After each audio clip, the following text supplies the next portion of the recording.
community. Everybody say you gotta meet Deshaun. You gotta meet Deshaun. Like 4 people told me this. So I finally email, I'm like, hey man, a lot of people say we need to meet. So when we finally met, we sat down and telling me he was working in the community of ours, working with stopping the back and forth with the police, trying to open up lines of communication with the police. We actually sat down at the church. It was me, Deshaun, Kid J, his father, and it was Ypsilanti police, it was Washington County Sheriff, and it was the Pittsfield police. We all sat in that room that day and tried to figure out how do we open up these lines of communication.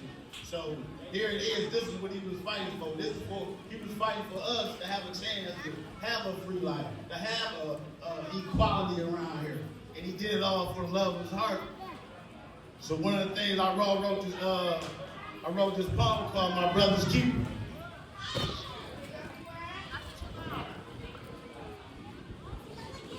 My brother's keeper. Covered in guilt, I ask myself, am I my brother's keeper? Does my moral compass allow for me to see the wrong in others? When is enough going to be too much? I'll turn a blind eye. We battle for our lives with assault rifles like machines, eluded capture and fought dope fiends and put it all on line for our dreams. So I ask myself, am I my brother's keeper?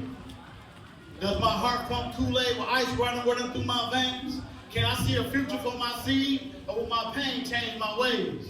What about Deshaun? Was his life lost in vain? Will you allow your courage to go down the flame? Because he wants to turn up and dance on these lanes. I can see his smile in the cloud if I let my imagination run wild. Can I channel my ill wills, use words you're gonna feel, love the community all through the night, say a prayer to help them fight? Because that's what my soul holds. We built these bonds face to face, slapping palms, got loyalty tatted on our arms, but when it storms, we get calm.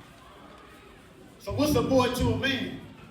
I'm gonna help you understand. When that fear hit your chest, did you run or did you stand?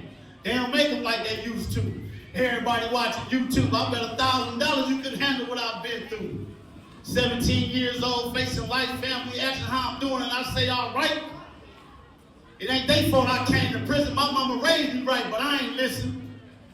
Didn't we sacrifice me how we feel in the name of keeping it real, walk the streets like dogs with our back against the wall? Some say I paved the way, so you wouldn't have it hard. Now it's 30 years later and I'm living without the prison bars. Now that's respect for the game. Real men do real things. Now let's blow the roof off this motherfucker for those who left and for those who came, because we are our brother's keeper. Big Drip 734.